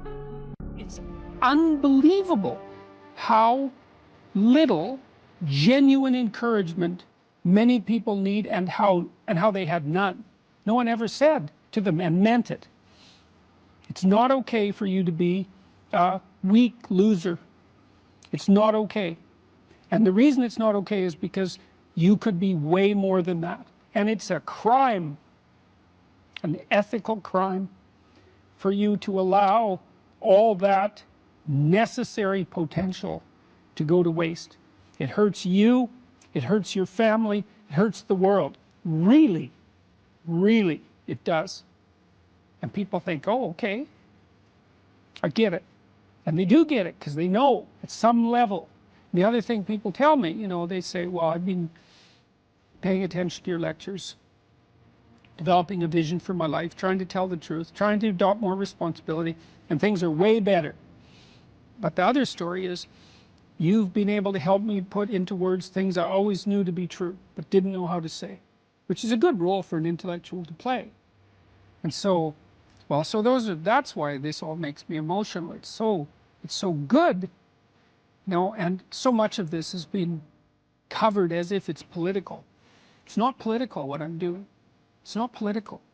I don't tell people that they're okay the way they are. No, I say, no, you could be way more than you are. And they're relieved about that, you see, because if you're in a dark and terrible place and someone says you're okay the way you are, then you don't know what to do about that. It's like, no, I'm not. I'm having a terrible time and I'm hopeless. You're okay the way you are. Well, then what? That's it? That's where I am? And what do you want to tell a young person? You're 17. You're okay the way you are. It's like, no, you're not. You got 60 years to be better, and you could be way better. You could be incomparably better across multiple dimensions. And in pursuing that better, that's where you'll find the meaning in your life. And that will give you the antidote to the suffering. People have asked me in my book why I wrote it as an antidote to chaos, you know, because, well, there isn't anything technically wrong with chaos. Chaos is a place of great potential. Well, the question is, what's the proper balance between chaos and order? Chaos, potential, and order. Well, the answer is, look, when you're a kid, you're all potential. It's chaotic potential. It can manifest itself in any number of ways. And maybe you don't want to give that up. So you're like Peter Pan. You want to be a kid forever because you don't want to give up the potential. And you look out in the world and all you see are Captain Hooks, you know, who've lost a hand, who are chased by death because that's the clock in the crocodile. It's already got a taste of him. He's terrified by death and he's a tyrant. Well, I don't want to grow up to be that. So I won't be disciplined at all. Well, that's no good. Because the way the potential transforms itself into actuality is through discipline. And so then as you said, this is the trick though. You have to pick a path of discipline. What path of discipline you have to pick is a different issue. So there could be a rule. The rule might not be follow this rule. The rule might be you have to follow some rules. So it's a meta rule. And the meta rule is you have to discipline yourself. And the issue is, well, how? That's not really the relevant question. You can pick a disciplinary path. That's why I often tell my clients, especially young people, they say, well, I don't know what to do. It's like, that's okay. Nobody does. Go do something. Do the best thing that you can think of. Put the best plan you have into practice. It's not going to be perfect, and it will change along the way. But it will change partly because you become disciplined pursuing the path. And as you become disciplined, you become wiser. And as you become wiser, you become able to formulate better and better plans. So you can start vaguely and confused and develop a plan that's not so great, and you start to implement it, and then you accrue incremental wisdom as you implement your flawed plan, and that enables you to fix the plan. And so that's part of that process of incremental self-improvement as well. You don't want someone else's fate. Man, your fate's enough, and your adventure's enough. It's plenty. It's more than you can ever fully realize. And so that's also part of the reason that we all believe that the individual has some intrinsic dignity. It's don't be so sure that your position and your room is so damn trivial. It might be your attitude towards it that's trivial. And if you're in dire straits and dire circumstances, just look at how much opportunity you have to make things better. Compare yourself to who you were yesterday and not to who someone else is today. The same basic idea, right, is that you have to get your markers for success right, because otherwise you can end up in the situation you described, which is that, like, there's always people out there who are doing far better than you on pretty much anything you want to imagine. And if all you're doing is seeing yourself in their reflected light, let's say, then it's going to be pretty damn dismal. But it's not a good comparison, because you shouldn't just compare. Well, first of all, there's danger in just comparing yourself to others, period, because they're not you, and God only knows what struggles they had to undertake to get to where they were, or what burdens they're currently carrying that you're not aware of. You just don't know any of that. But you can certainly contrast yourself with yourself. And that's a lot better. It is the only way. Well, it's also the only way of really measuring anything approximating proper improvement. You can actually tell when you're a little better than you were yesterday. Right. So, and you can actually do that. That's another thing that's so interesting about it, is that you can actually make yourself a little better in some way, pretty much. Well, I don't know if it's at every moment, but you can certainly do it every day. It's funny. I mean, you know, obviously, if you have a problem and you think about it, you can think up a solution. And it's not obvious how you do that. You know, I mean, it's not like you know how you're manipulating your neurons or something. It happens of its own accord in some sense, like you can participate in it, I guess, and you can interfere with it, and it seems to take a certain amount of willpower, but it still all happens mysteriously behind the scenes. What steps should someone take to start developing delayed gratification when they constantly give in to instant gratification? Well, okay, imagine, I know the answer to this to some real degree, because I had graduate students in particular who I picked because they were very smart and often very creative, but sometimes they weren't very conscientious. So they had a hard time delaying gratification. And so, well, I would say, if you would like to discipline yourself, which is a very good idea, you need to pick a direction. Pick a direction you want to go first. Pick a goal you would like to attain. And a medium to long-term goal. You might imagine something you need and want, some attainment that would motivate, whose pursuit would motivate you. And you can ask yourself that. It's a good question to ask yourself in general, you know. This is a very good question to ask yourself, is if you could have what you needed and wanted, what would that be? And that's a meditative question. You don't want to force an answer out of yourself. You want to ask yourself that like you would ask someone else. If I could have what I wanted, what would that look like? And you can ask yourself that in a more differentiated way. If I could have the relationship that I needed and wanted, if I could have the friendships, if I could have the job or career, if I could have the educational pathway, if I could adopt civic responsibility in an optimized manner, if I could engage in some creative enterprise, if I took care of myself properly, if I regulated my susceptibility to temptations, what would that look like if it was optimized? And then that sets you up a goal that has some motivational force. This is worth doing. And then you might find, well, you don't do it anyways. And then I would say, well, that's because you're biting off more than you can chew. The next goal is to take your goal and to fragment it into micro goals until you find a micro goal that's small enough that it still presents some challenge that you will do. And so I've become, one of the things I'm known for, I suppose, is my advice to people to clean up their rooms. And the people who think I'm their enemy laugh about that rule because of its simplicity, let's say. But the only reason they think it's simple is because they've never tried it. It's actually extremely difficult. And it was very frequently the case that, well, it's very difficult to put your room, your office, your bedroom in order. I mean, you think about your bedroom, hypothetically, let's say you're married, you share that room with someone else. Is your bedroom in order? Really? And I don't just mean, you know, is it neat? Maybe it's too neat. Maybe it's too orderly. Maybe it's too sterile. Maybe it's too bare. Maybe that characterizes your whole bloody relationship. Maybe, really? And maybe that is genuinely reflected in the state of your room, because it's very probable that that room is a microcosm of your marriage. It's highly probable. And so what that would mean is to organize that room would require the organization of your marital life, not least because if you want to put that room in order, you're going to have to negotiate with your wife about how that's going to be done. And while you're making that negotiation, even in relationship to the micro details, you're going to encounter almost everything that's wrong with your relationship. And so, you know, you might ask yourself when you walk into your bedroom, I hate this bedroom. It's like, you should really think that through. And then you need to think through what you would need to do so that you love that room, or even more complexly, so that you both loved it. Because that's a tough thing to attain, boy, because you're going to have differences in taste, you're going to have differences in orderliness. There's all sorts of things that you're going to have to negotiate in order to make that room you both inhabit jointly desirable. Anyways, you Set yourself a goal. Ask yourself what goal you want to set.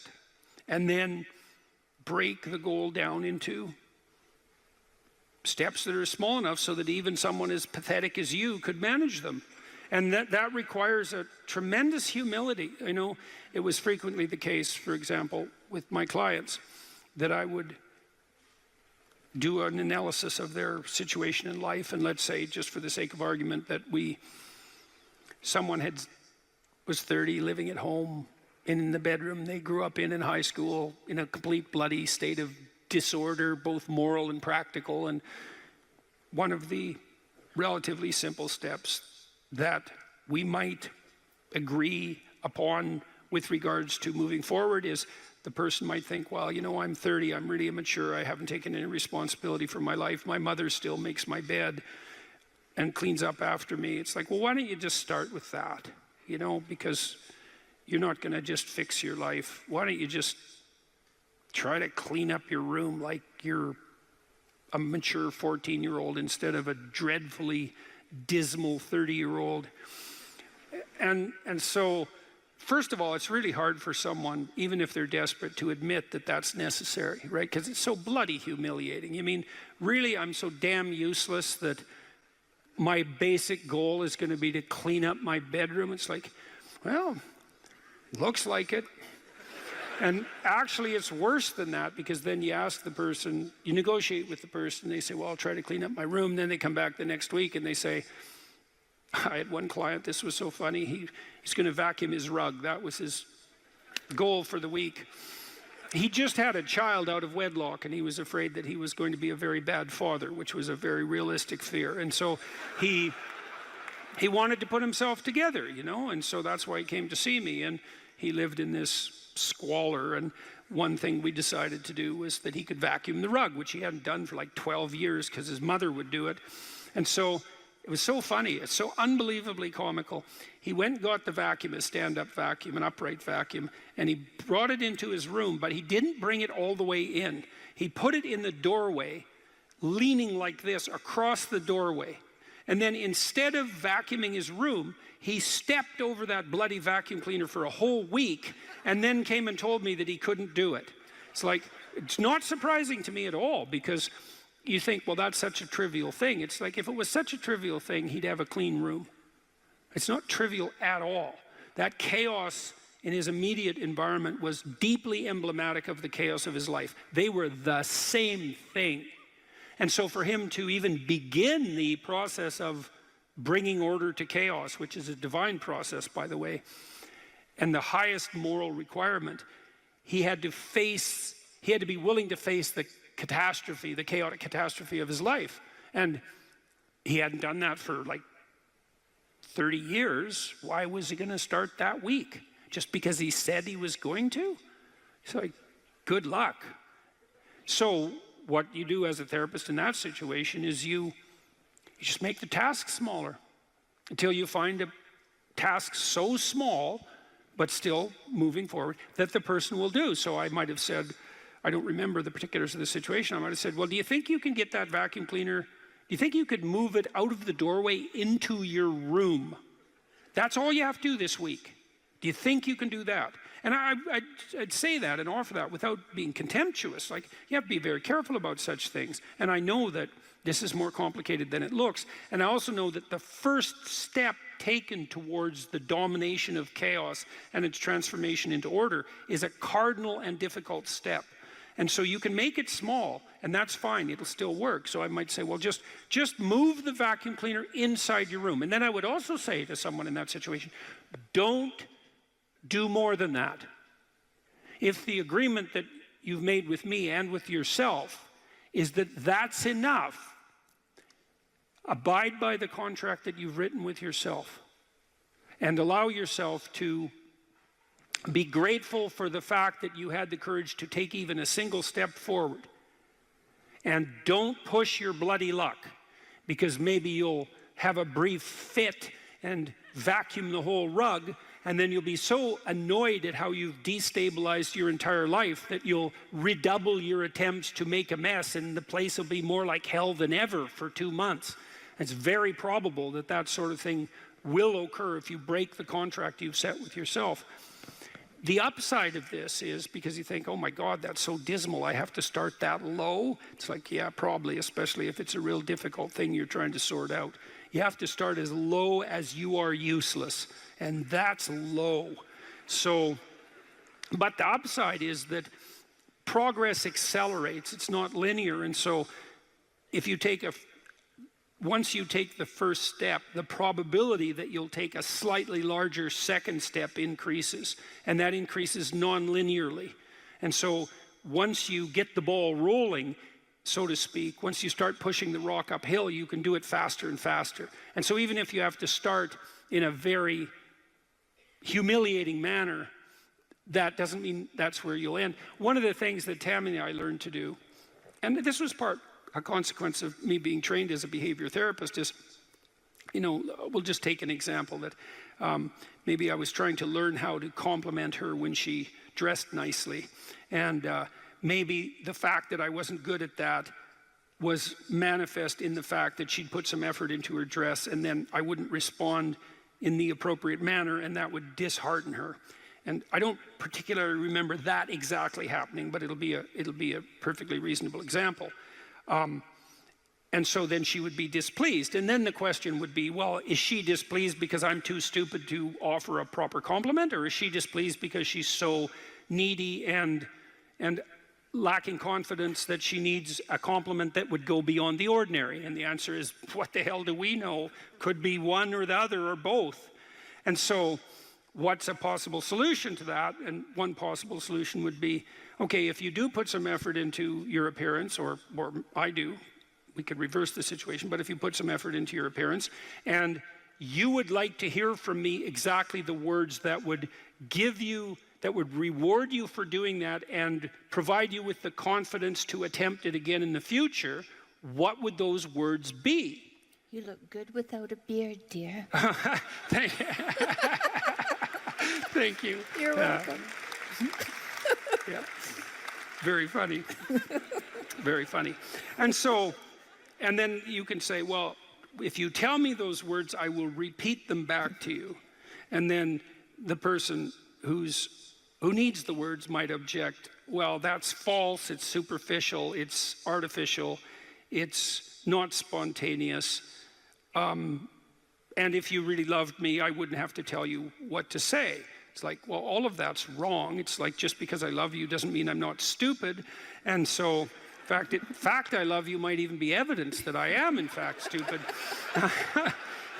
So like, help me out here. I don't know what you want, and maybe you could just tell me, and then I'll tell you what you want, and I'll do it stupidly and badly. But I'll be slightly better at it the next time, and maybe if you let me practice 50 times, stupidly and badly, I'll get reasonably good at it, and then that's something that we'll be both good at for the rest of our lives. And that's something worth knowing. You know, if you imagine you're upset with your partner because they haven't delivered something to you, whatever it is that you want, and then there's two questions that arise, right? Are you just like immature and greedy and self-centered, or are they useless and incapable of delivering? And neither of you know, and you have to sort that out. And then you also, as the injured party, let's say, might regard it as a moral necessity on your part to indicate to your partner exactly what you want, is to tell them. Like, it looks to me like if you did this or said this, then that would satisfy me. And then you might say, well, is that reasonable? Do you feel that it would be reasonable for you to offer that? Would you be willing to offer that? Am I pushing you too far? Those are all things that have to be sorted out. And then you can practice that, and you can practice that with the resolution of every dispute that emerges. If you're willing to take to yourself the responsibility of communicating to your partner your conditions for satisfaction. It means you have to admit them to yourself too, which is also very difficult. And then you can help your partner take stupid incremental steps forward, you know, in the direction that you'd like to see expand, and then you can get better at that. It's unbelievably useful. You can get better at how you have dinner together or breakfast or lunch. Those things repeat every day, so they're very important. You can get better at how you greet each other when you come home. You can get better at the routine that you fall into, let's say, when you go to bed at night or when you wake up in the morning. All these things that repeat, you know, because that's your life, the things that repeat. You can conceptualize how you might like them to be ordered if they were undertaken in an optimal manner, and you can start incrementally moving forward to that. And you can do that by communicating what you need and want, and by carefully rewarding your partner for taking the appropriate incremental steps forward. And so if you're trying to discipline yourself, you make a goal, you break it down into micro goals, and you implement the micro goals and reward yourself for doing so. And if you do that reliably and you make that a practice, that you'll become more disciplined across time, and you'll move towards the fulfillment of your goals. And that's practically how that's the practical guide for success on that front. So I was talking to a client the other day. It was so interesting. This person said something. He had been talking to his mother, and he just made a casual comment. He said he was talking to his mother, who was in a state of grief for good reasons that were independent of this particular person, who said, and I hate her. And I thought, oh, that's interesting. Like, where did that come from?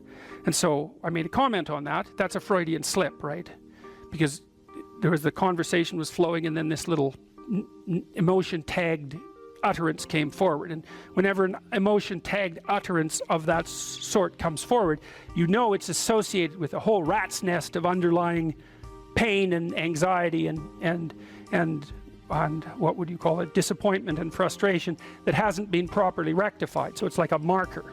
And you know this when you're talking to people. They say something and you think, oh, you know, like, wow, too much information. That's one way of thinking about it. It's like, just what are you up to? And then if you have any sense, you just forget that even happened, and you continue. But that's like the snout of a dragon peeking out from a cave. And you might say, well, it's just a snout, man. But it's not, because dragon snouts tend to be attached to the whole damn dragon. And so this is also something to know about relationships, because when you're in a relationship with someone, they'll do that now and then. They'll, you know, utter something and you think, haha, it's like, there's a bump in the road. Well, we're going to look underneath that at our peril. But if you do go down there and you look at it, then the whole thing comes, you can start to disentangle the web of memories and experiences that are all tangled together as a consequence of their emotional identity. Because I could say, well, everything that makes you anxious or everything that makes you upset is the same as every other thing that's ever made you upset. And then there's an even different subset of that, which is all those things that have made you upset that you've never dealt with. They're all laying down there at the bottom of your nasty little soul, waiting to pop themselves up in some random utterance, right? And so then you go in there at your peril, because if you're the person who pokes around in that, then you're going to get blasted with all of that stuff. It's going to come out like almost uncontrollably. Then you can sort it out. And so what you find is, if you ask a person a question like that and then you let them free associate, which is just talk about it, they'll do a wandering around, like that maze that I told you about. They'll do a wandering around of that entire territory.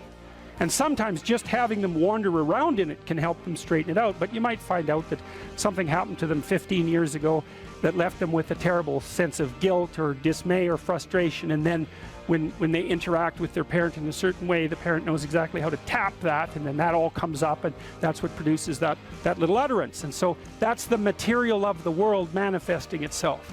That's what matters manifesting itself. And it almost always manifests itself as an object, something that objects. We're having a conversation. It's going quite well, no problem. There's a bump in it. There's an emotional disjunct, right? Now we're no longer in the same place at the same time. We're no longer playing the same game. So then I might say, okay, well, let's open that up and see what's behind it. Well, and the question is, what's behind the game you're playing? And the answer to that is all the world that you're ignoring, always. So when imagine that, think about it this way. You're trying to do well in a class and you get a bad grade. Okay, so you're in this little frame, you want to get a good grade, that isn't happening, you got a bad grade. Okay, what is it that's manifesting itself as the bad grade? Well, you could say, well, it's a C minus on a piece of paper. It's like, well, that's, you know, really?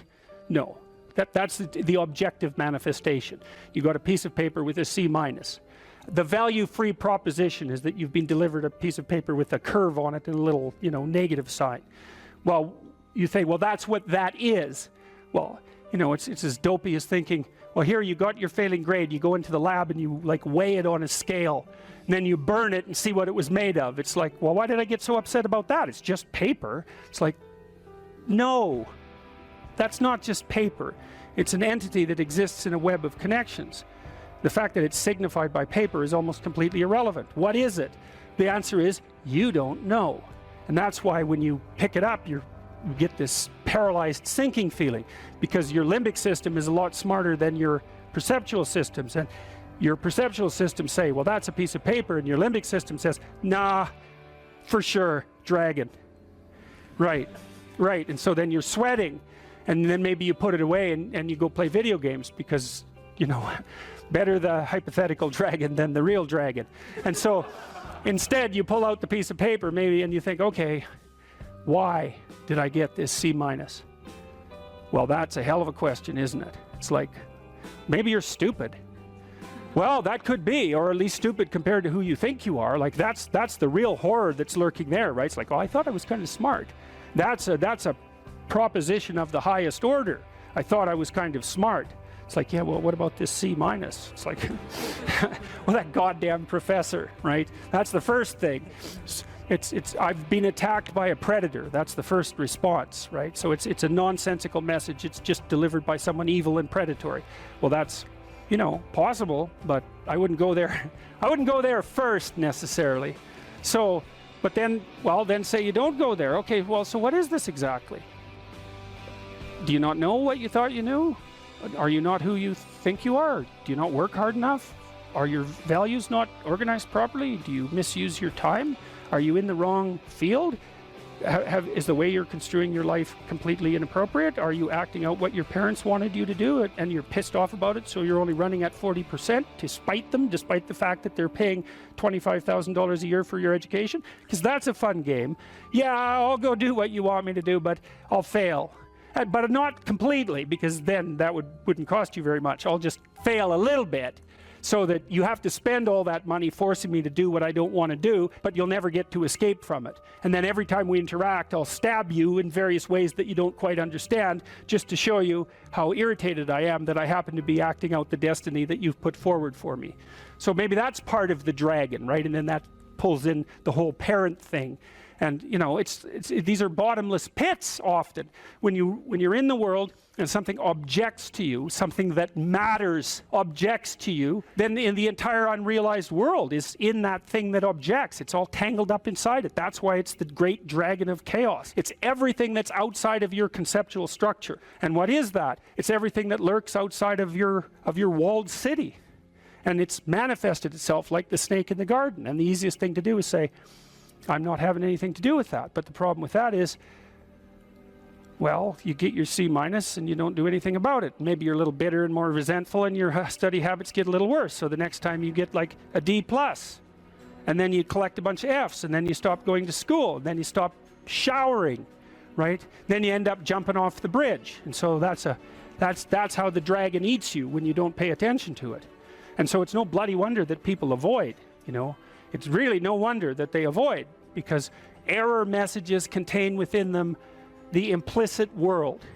Now, the upside of that is, well, they contain within them the implicit world. And the world isn't all negative. And so maybe you get your C minus, and that's actually the best gift you ever got, because somebody finally took you and went, whack, you know, clue in. And so you take that apart and you think, oh, I don't know how to write. I don't know how to think. I've never read anything in my life. My study habits are abysmal, you know, like maybe I'm working at 2% efficiency, which is probably, I would suspect that, you know, some of you aren't doing that, but I bet there's 30 to 50% of the people in the room are working at 2% efficiency. It's like, to find that out is so optimistic. I mean, if you're barely hanging in there, but you're only working at 2%, you might imagine what you could have as a life if you're working at like 50%. So the C minus can be the best gift you ever had, and that's the gold that the dragon hoards, right? That's exactly what that means. There's always people out there who are doing far better than you on pretty much anything you want to imagine. And if all you're doing is seeing yourself in their reflected light, let's say, then it's going to be pretty damn dismal. But it's not a good comparison because, well, first of all, there's danger in just comparing yourself to others, period, because they're not you. And God only knows what struggles they had to undertake to get to where they were, or what burdens they're currently carrying that you're not aware of. But you can certainly contrast yourself with yourself. And that's a lot better. It is the only way. Well, it's also the only way of really measuring anything approximating proper improvement. You can actually tell when you're a little better than you were yesterday. Right. And you can actually do that. That's another thing that's so interesting about it, is that you can actually make yourself a little better in some way, pretty much, well, I don't know if it's at every moment, but you can certainly do it every day. You're quite different from other people, and you shouldn't be comparing yourself to them because they're not like you. You know, they don't have your family. They don't have your temperament. They don't have your troubles. They don't have your abilities. The only person that has those is you. Compare yourself to who you were yesterday and not to who someone else is today. And see, that's a game you can win. Be careful who you share good news with, because you want to share good news with people who are going to be genuinely happy for you, and that's one way that you can identify those people who are really on your side.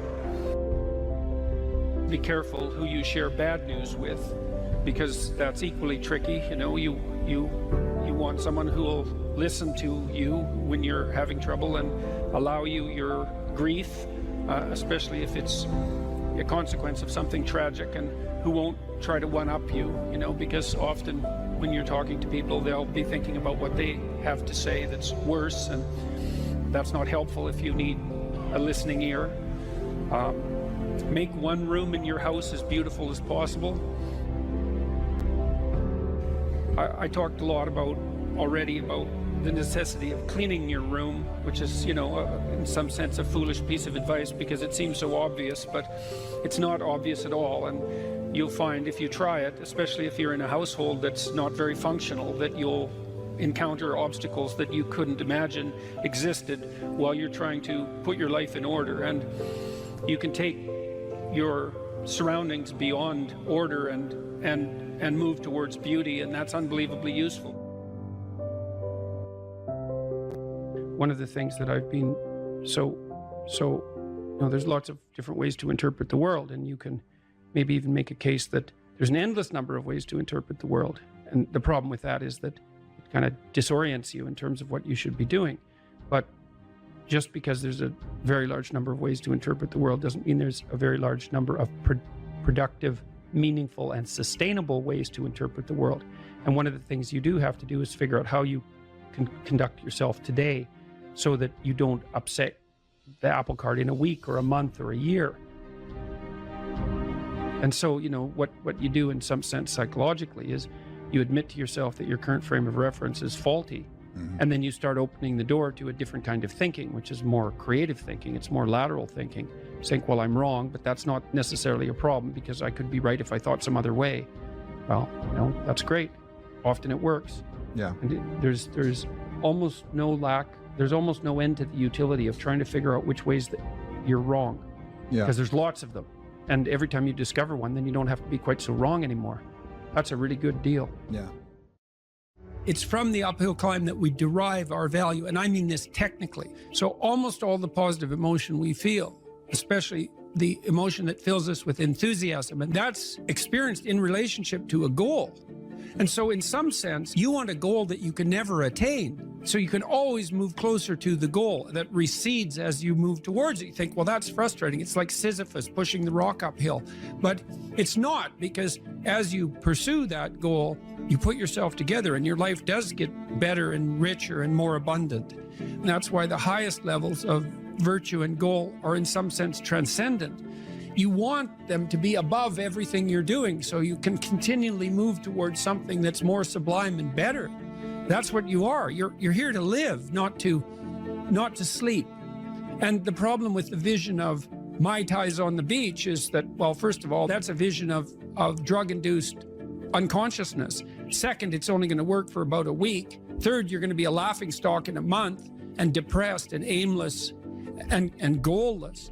That's not, you want a horizon of ever expanding possibility. And so it does happen to people because they've staked their soul on the attainment of an instrumental goal.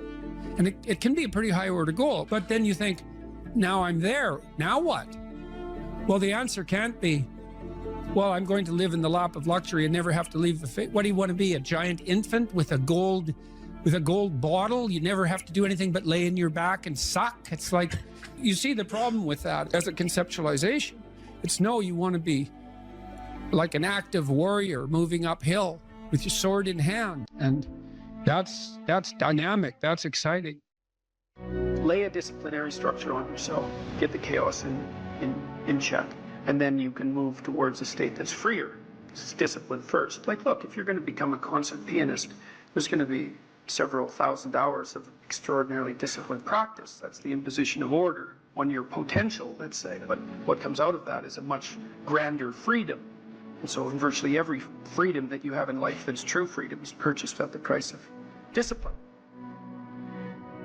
That it's not some casual self-help doctrine. It's that if you don't organize yourself properly, you'll pay for it, and in a big way, and so will the people around you. And I would say, start where you can start.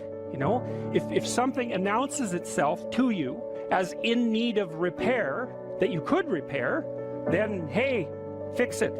You fix 100 things like that, your life will be a lot different. Now, I often tell people too, fix the things you repeat every day, because people tend to think of those as trivial. You get up, you brush your teeth, you have your breakfast, you know, you have your routines that you go through every day. Well, those probably constitute 50% of your life. And people think, well, they're mundane, I don't need to pay attention to them. It's like, no, that's exactly wrong. The things you do every day, those are the most important things you do, hands down. People are afraid of the truth because often if you reveal it, it causes conflict in the moment. Telling the truth is definitely an adventure. Seeking for sure, but also telling. Another way of going about it is to just say what you think and see what happens. That's an adventure because you don't know what the outcome is going to be. So look, there's this old idea that it's necessary to have faith in the truth.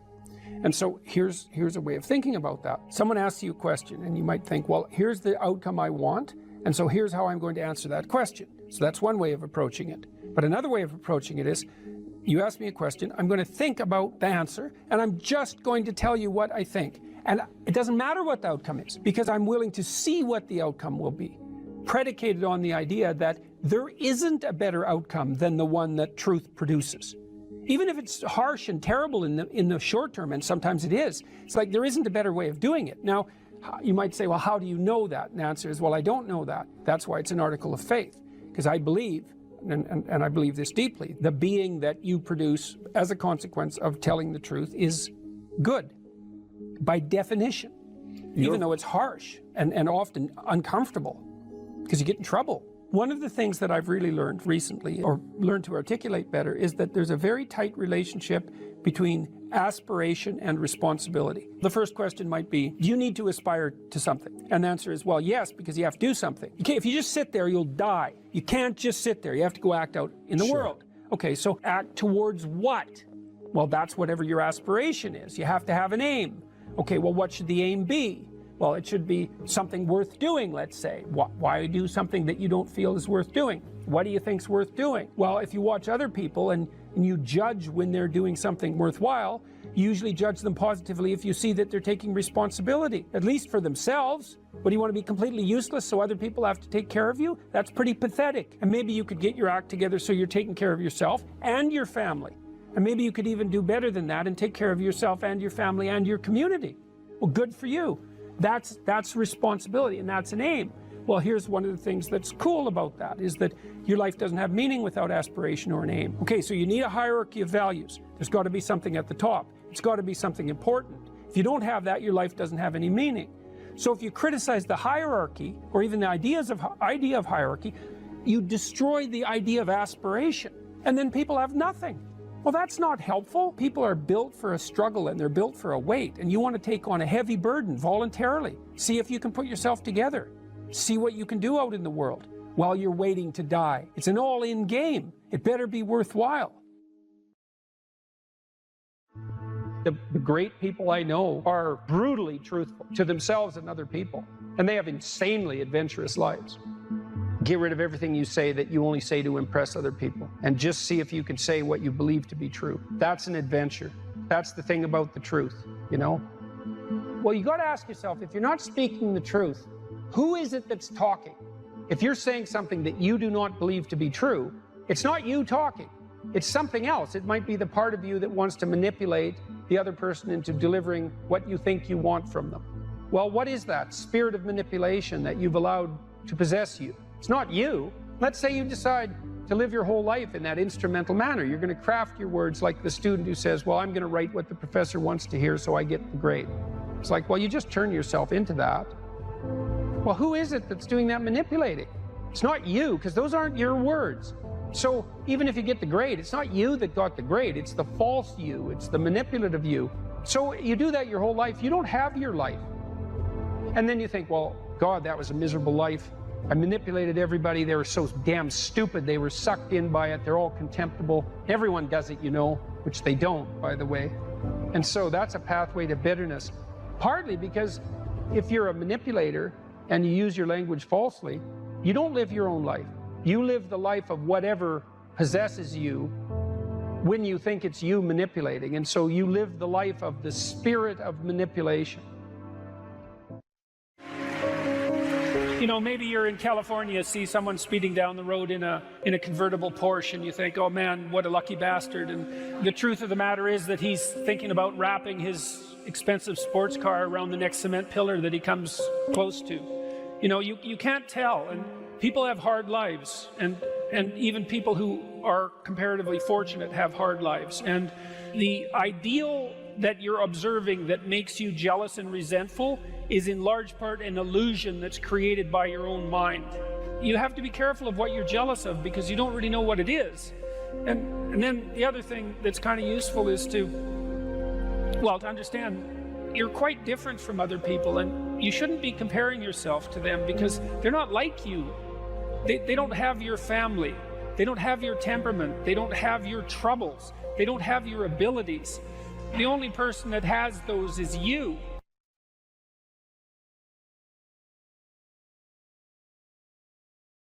What happens to you as you stroll merrily on your way through life? Well, what happens is that as you're moving from point A to point B, you encounter things.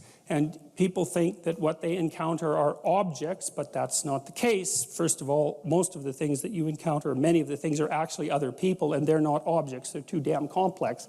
And even apart from the social world, the things that you encounter aren't objects. They seem to be something more like tools or obstacles.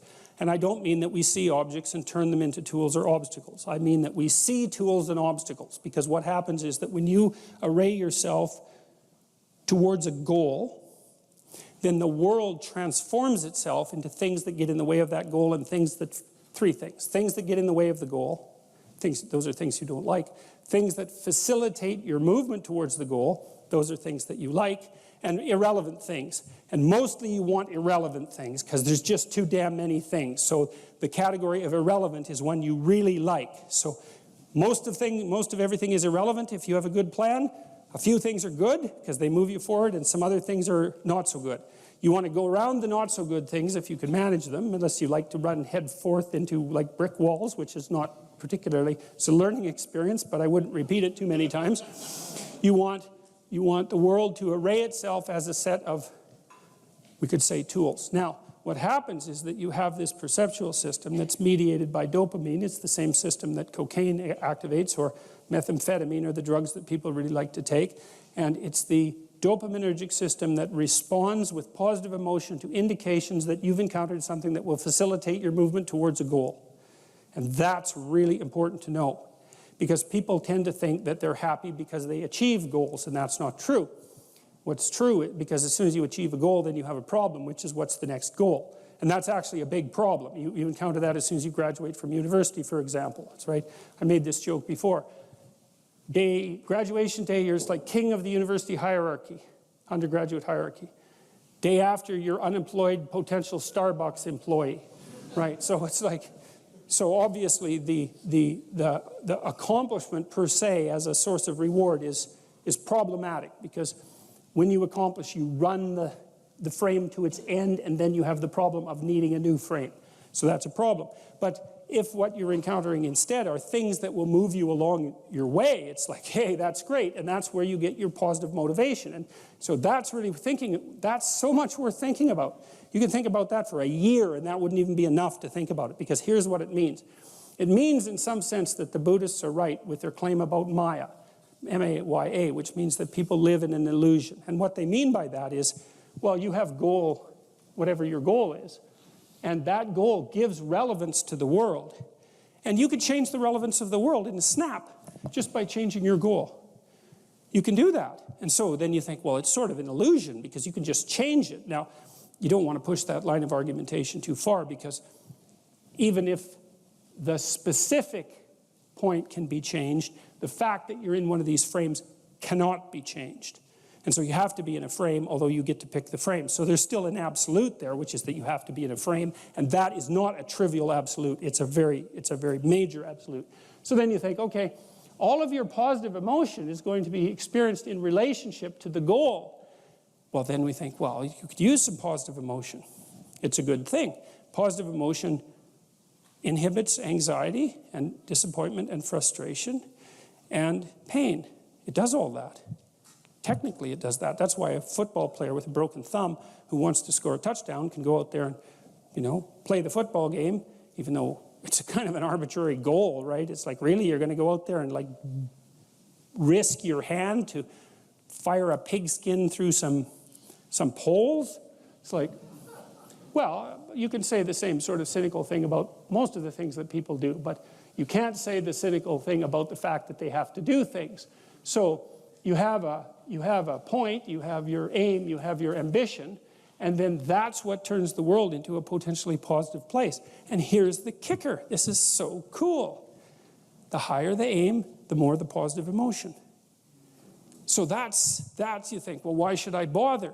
You know, why should I bother doing something lofty and difficult? It's like, because it's worth it. That's why. Because the alternative is stupid suffering. Because really, because what happens is, like, you don't need a framework in order to suffer. You can just lay there day after day and suffer, right? That's easy. So that's the default condition. If you don't have a lofty ambition, then you suffer miserably. And the reason for that is life is really complex, short, finite, full of suffering, and beyond you. And so you can just lay there and think about that, and it's horrible. And so that's not helpful. It's just not useful. And so, you know, people often say life is meaningless. It's like, no, it's not.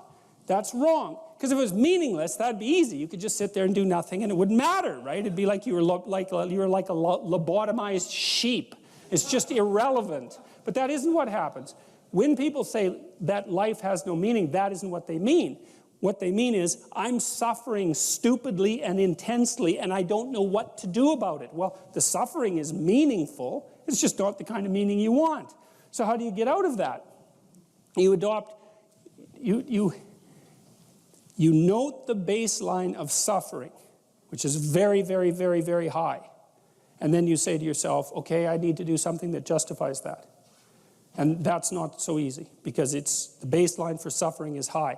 If you're going to make something of yourself, let's say, so that it's worthwhile to exist in the world, then you have to aim at something that's so well structured that you can say, yeah, earthquakes, cancer, death of my family, dissolution of my goals, ultimate futility of life, and the heat death of the universe. Hey, it doesn't matter, it's worth it. Regulate your habits. Try to get up at approximately the same time each morning. I would recommend that you get up approximately when other people get up. So that would be something in the neighborhood of 7:30 or 8 in the morning, perhaps earlier, perhaps a little bit later, but you want to stabilize that, because your circadian rhythms operate more, fluidly, and your mood is likely to be regulated better if there's islands of stability in your daily routines. Human beings like daily routines, just like dogs like daily routines. And so regulate your sleep, I would say when you get up in the morning, eat breakfast. That's a really important thing to do.